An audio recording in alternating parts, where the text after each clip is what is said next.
দর্শক, স্ক্রিনে যে প্রাণীটা দেখতে পাচ্ছেন এটার নাম ডাইনোসর।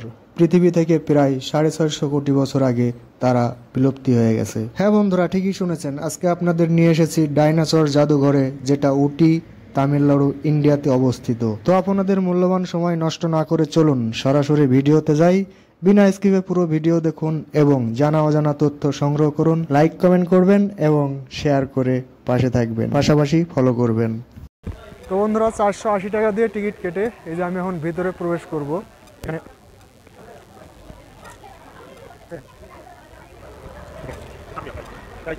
তো এখন আমি স্টার্ট করব টন্ডার ওয়ার্ল্ড। তো এখানে কি আছে আপনাদের সম্পূর্ণ ভিডিওতে দেখাবো। তো ভিডিওর সাথেই থাকুন, লাইক কমেন্ট করে এবং ফলো করতে ভুলবেন না যেন। ডাইনোসর বলতে জনপ্রিয় ধারণায় একটি অধুনা অবলুপ্ত, সাধারণত বৃহদাকার মেরুদণ্ডী প্রাণীগোষ্ঠীকে বোঝায়। এরা পৃথিবীর বাস্তবতন্ত্রে প্রাগৈতিহাসিক অধিবাসী এবং বৈজ্ঞানিকদের অনুমানে এই প্রভাবশালী প্রাণীরা প্রায় 1600 কোটি বছর ধরে পৃথিবীতে রাজত্ব করেছে। প্রথম ডাইনোসর বিবর্তন হয়েছিল আনুমানিক 23 কোটি বছর পূর্বে, ক্রিটেশিয়াস যুগের শেষে। প্রায় 650 কোটি বছর পূর্বে একটি বিধ্বংসী প্রাকৃতিক বিপর্যয় ডাইনোসরদের প্রভাব পৃথিবী থেকে সম্পূর্ণ বিলুপ্তি করে দেয়।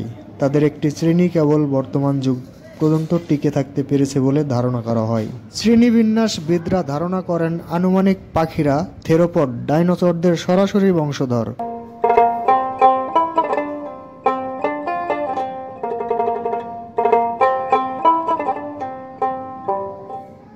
বিনা স্কিপে পুরো ভিডিও দেখতে থাকুন এবং লাইক কমেন্ট করে সাথে থাকুন, পাশাপাশি ফলো করবেন।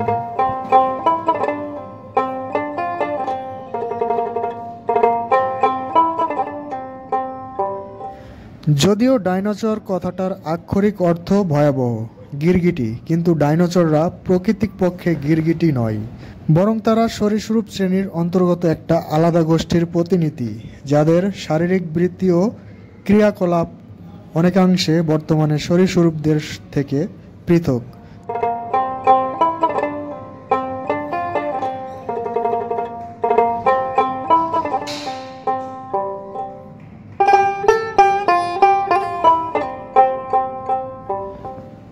বিংশ শতাব্দীর প্রথমার্ধে, অর্থাৎ পাখিদের ডাইনোসর বলে চিহ্নিত করার আগ পর্যন্ত বৈজ্ঞানিকরা ডাইনোসরদের অলস এবং অনুসঞ্চিত বলে মনে করতেন।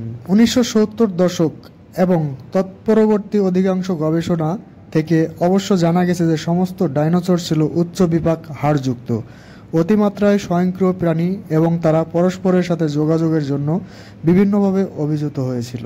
19বিংশ শতাব্দীর শুরুর দিকে ডাইনোসরের প্রথম জীবাশ্ম আবিষ্কৃত হয়। এরপর থেকে পর্বত গাত্র বা শিলায় আটকা পড়ে থাকা ডাইনোসরদের কঙ্কাল পৃথিবীর বিভিন্ন জাদুঘরের আকর্ষণের কেন্দ্রবিন্দুতে পরিণত হয়।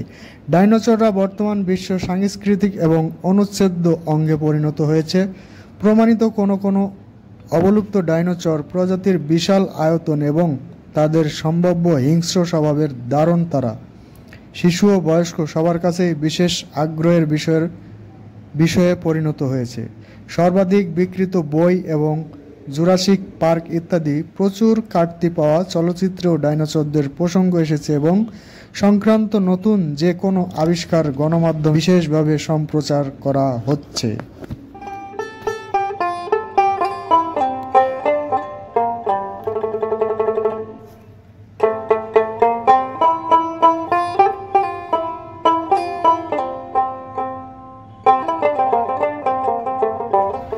সমস্ত বিভাগের ডাইনোসরদের মধ্যে শিং, হাড় ও চামড়া পাত প্রভৃতি প্রদর্শনমূলক অঙ্গসংস্থানের নিদর্শন রয়েছে এবং কোনো অবলুপ্ত প্রজাতির কঙ্কালের হাড়ের বর্ম ও কাটার মতো গঠন লক্ষ্য করা যায়। বিভাগের নির্বিশেষে ডাইনোসরদের অন্যতম সাধারণ বৈশিষ্ট্য হল ডিম পাড়া ও বাসা বানানোর অভ্যাস।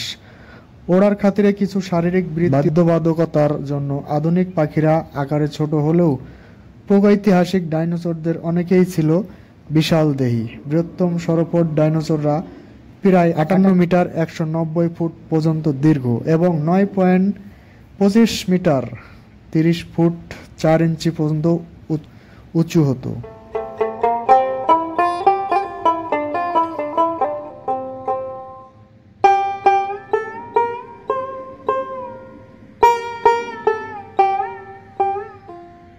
বেশিরভাগ মানুষের ধারণা ডাইনোসর হলো বেশ বড়, হিংস্র ও বিলুপ্তি সরীসৃপ জাতীয় প্রাণী।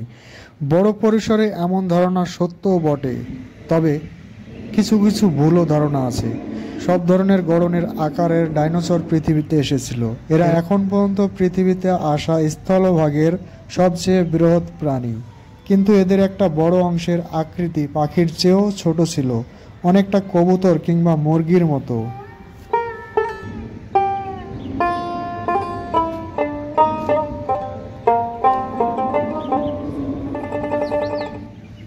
অল্প সময়ে সম্পূর্ণ ভিডিওটা না দেখাতে পারার জন্য আমি আন্তরিকভাবে দুঃখিত। তবে হ্যাঁ, দ্বিতীয় খণ্ড নিয়ে আবার আসবো। সে দ্বিতীয় খণ্ড দেখার জন্য অবশ্যই আপনাকে যেটা করতে হবে, ফলো করে পাশে থাকবেন।